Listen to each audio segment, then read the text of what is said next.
GS centre math solution YouTube channel में आप सभी का स्वागत है। आज की इस वीडियो में आज मैं आप लोगों को पढ़ाने जा रहा हूँ, इतिहास पढ़ाने जा रहा हूँ। इतिहास के पाषाण काल को आज इस वीडियो में मैं आपको पढ़ाऊंगा। इससे पहले वाले वीडियो में मैंने पूरा पाषाण काल आपको बता दिया है।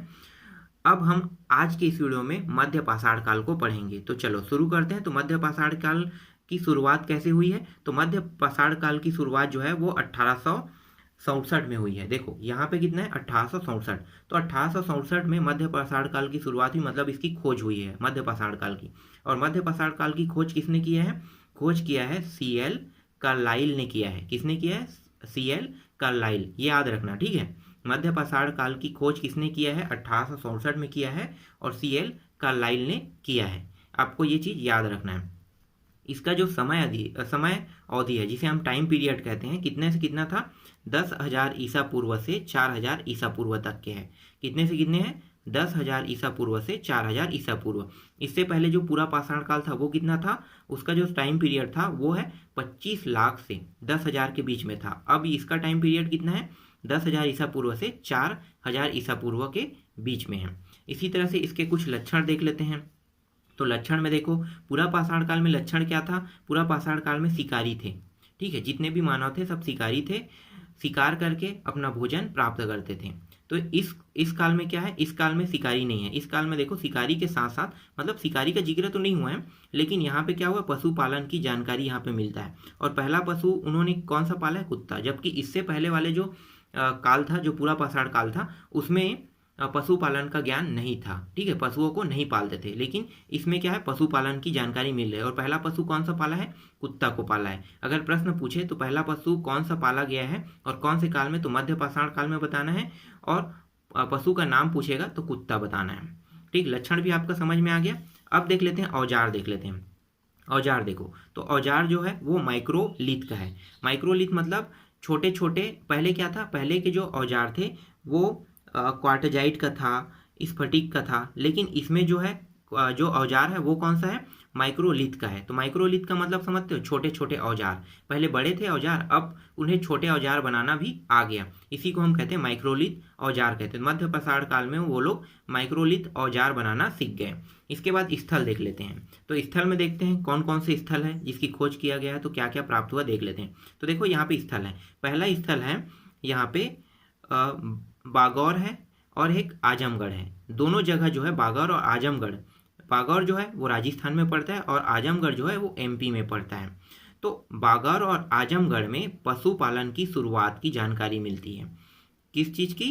पशुपालन की शुरुआत की जानकारी मिलती है। जैसे लक्षण में हमने पढ़ा है ना कि पशुपालन की जानकारी, तो ये पशुपालन की जानकारी ये बागौर और आजमगढ़ से ही मिलता है।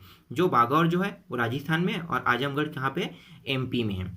दूसरा जो है यहाँ पे टॉपिक देखो, सर्वाधिक मानव कंकाल, ठीक है। कहाँ पे मिल रहा है सर्वाधिक मानव कंकाल? जो है सर्वाधिक मानव कंकाल जो है लेखिया में मिल रहा है, इलाहाबाद उत्तर प्रदेश में है। इससे क्वेश्चन अगर पूछा जाएगा कि सर्वाधिक मानव कंकाल कहाँ प्राप्त हुआ है, तो सबसे ज्यादा सर्वाधिक देखो मानव कंकाल, पहला मानव कंकाल पहले ही प्राप्त हो चुका है। कहाँ पे प्राप्त हो चुका है?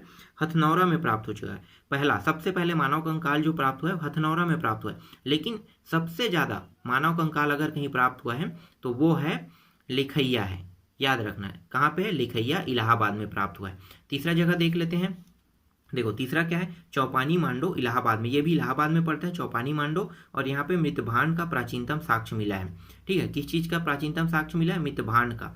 सबसे पहले जो मृतभांड प्राप्त हुआ है यहीं पे प्राप्त हुआ है, चौपानी मांडो, इलाहाबाद में। तो ये अगर प्रश्न पूछता है कि सबसे पहले मृतभांड कहाँ प्राप्त हुआ है, तो आपको लिखना है इलाहाबाद के चौपानी मांडो में प्राप्त हुआ है, ठीक। ये भी समझ में आ गया। चलो आगे देखते हैं। इसके बाद देखो चौथा जो टॉपिक है प्रतापगढ़ है। प्रतापगढ़ में देखो बहुत सारी चीजें हमें मिला है, ठीक है। यहाँ पे एक सेकेंड, साफ नहीं आया, हाँ ठीक है। अब देखो प्रतापगढ़ है। प्रतापगढ़ में बहुत सारी चीजें हमें मिला है। तो क्या कौन कौन सी चीजें मिला है? तो प्रतापगढ़ के जो एरिया है, जैसे कि सराय नहर है, इसी तरह से महदहा है, ठीक है, महदहा है। और यहाँ पे देखो दमदमा दिया हुआ है। तो यहाँ पे साक्ष्य मिला है। तो सबसे पहले हम सराय नहर को देख लेते हैं। सराय नहर में देखो युद्ध का साक्ष्य मिला है। ठीक है, सराय नहर बस में युद्ध का साक्ष्य, तो सबसे पहले युद्ध का साक्ष्य कहाँ पे मिला? सराय नहर। अगर प्रश्न बनता है कि सबसे पहले युद्ध का साक्ष्य कहाँ मिला है, तो आपको क्या लेना है? सराय नहर जगह को लेना है। इसी तरह से देखो नरकंकाल, नरकंकाल तो पहले ही मिल चुका है, तो नरकंकाल से अगर प्रश्न पूछेगा तो 4-5 जगह मिला है, तो सबसे पहले जहाँ पे नरकंकाल मिला है वैसे प्रश्न पूछ सकता है, जैसे कि हथनौड़ा में मिला है, उसके बाद लेखैया में मिला है, फिर सराय नहर में पूछा है। कभी भी क्रमांक नहीं पूछेगा, याद रखना। नरकंकाल कहाँ मिला है ये पूछेगा तो सबसे पहला पूछेगा, और अगर नेक्स्ट अगर पूछता है तो सराय नहर का जगह का नाम दिया है तो यहाँ पे भी नरकंकाल मिला है, ये प्रश्न पूछ सकता है। इसके बाद देखो गर्त स्तंभ, इसके अलावा नरकंकाल जो है यहाँ पे देखो दमदमा में भी मिला है, तो याद रखना दमदमा में भी नरकंकाल, यहाँ पे 3 मिला है, यहाँ पे 4 मिला है, तो देखो दोनों मैच हो गया, यहाँ भी नरकंकाल मिला है। इसी तरह से सराय नहर में स्तंभ गर्त मिला है। ठीक, तो यहाँ पे 3 चीज मिला है, युद्ध का साक्ष्य मिला है, 4 नलकंकाल एक साथ मिला है, और स्तंभ गर्त मिला है। इसके बाद देखो महधा देख लेते हैं। महधा में देखो यहाँ पे मृग मतलब जो हिरण है, हिरण के सींग के छल्ले मिले हैं, हड्डियों का आभूषण मिला है, स्त्री पुरुष युगल सावधान मिले हैं। क्या क्या मिला है? मृग, सींग के छल्ले यहाँ पे मिला है, ध्यान देना ना, मृग मतलब हिरण, हिरण के सींग के छल्ले मिले हैं यहाँ पे, हड्डियों का आभूषण मिला है, इसके अलावा स्त्री पुरुष युगल सावधान मिला है। अब देखो स्त्री पुरुष युगल सावधान जो है यहाँ भी मिला है, यहाँ पे 5 मिला है और यहाँ पे 3 मिला है, लेकिन इन दोनों जगहों पे स्त्री पुरुष युगल सावधान की जानकारी मिलती है, तो दोनों में आप मैच कर लेना। ठीक है, बस इसमें हड्डियों का आभूषण एक्स्ट्रा है और मृग सिंह के छल्ले हैं, और यहाँ पे देखो जो 3 नरकंकाल है वो इसके साथ मैच कर है, तो आप मैच करके पढ़ना, आसानी से याद हो जाएगा। जैसे मैंने बताया वैसे ही आपको पढ़ना है। चलो आगे देखते हैं।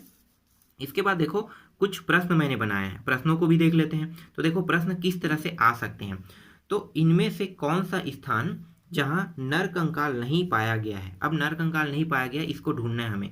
तो देखो नरकंकाल हथनौरा में पाया है कि नहीं पाया है, तो मैंने आपको पढ़ाया था सबसे पहले तो हथनौरा में ही नरकंकाल की जानकारी मिलती है, तो इसका मतलब क्या है कि हथनौरा पहला है, तो यहाँ पे तो नरकंकाल पाया गया, इसका मतलब क्या है कि ये सही है। ठीक है, ये वाला ऑप्शन क्या हो गया? सही हो रहा है, लेकिन हमें ढूंढना क्या है? जहाँ पे नरकंकाल नहीं पाया गया, तो ये वाला पाया गया, हथनौरा में पाया गया, सबसे पहले यही पाया गया। दूसरा स्थान देखो महधा दिया हुआ है, महधा में नरकंकाल पाया है कि नहीं पाया है, तो ध्यान देना महधा में भी नरकंकाल की जानकारी हमें मिल रही है। कितने? 3 नरकंकाल की जानकारी, इसका मतलब ये है कि महधा में भी नरकंकाल पाया गया है। इसके बाद देखो दमदमा, दमदमा में नरकंकाल की जानकारी हमने पढ़ा है क्या? दमदमा में हमने नहीं पढ़ा है। दमदमा में क्या क्या पढ़ा है?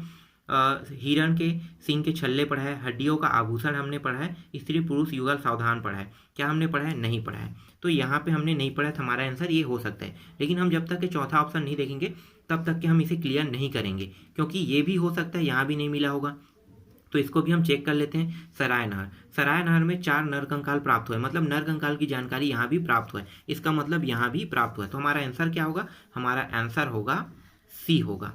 ठीक, कौन सा होगा? सी होगा। समझ में आया? तो इस तरह से प्रश्नों को ढूंढा जाता है। चलो एक और प्रश्न है उसको भी देख लेते हैं। देखो सबसे पहले युद्ध का साक्ष्य कहाँ मिला है, तो सबसे पहले हमें युद्ध का साक्ष्य बताना है कहाँ मिला है। तो देखो यहाँ पे ऑप्शन है दमदमा है, फिर बागौर है और चौपानी मांडो दिया हुआ है। तो देखो दमदमा जो है यहाँ पे क्या क्या मिला है? नरकंकाल मिला है और 5 युगल सावधान मिला है, इसका मतलब यहाँ पे युद्ध के साक्ष्य नहीं मिला है, ये ऑप्शन नहीं हो सकता। बागौर देखते हैं, तो बागौर में सबसे पहले पशु पालने की जानकारी मिला है, सिर्फ पशु पालने की जानकारी, इसका मतलब ये भी आंसर में नहीं होगा। ठीक, ये भी आंसर नहीं होगा। अब देख लेते हैं चौपानी मांडो, देख लेते हैं चौपानी मांडो क्या है, तो चौपानी मांडो में मृत भांड मिला है, इसका मतलब क्या है कि ये भी इसका आंसर नहीं हो सकता। बचा क्या है? सराय नहर, सराय नहर में युद्ध के साक्ष्य मिले, मतलब ये वाला जो है सही हो रहा है, इसका मतलब ये वाला जो ऑप्शन है जो डी है वो क्या होगा? हमारा आंसर होगा। तो इस तरह से प्रश्नों को बनाया जाए। इसके बाद नेक्स्ट वीडियो में मैं आपको नवपाषाण काल के बारे में बताऊंगा और उससे रिलेटेड कुछ प्रश्न भी रहेगा, उसको भी मैं आपको बताऊंगा कि किस तरह से सॉल्व किया जाता है।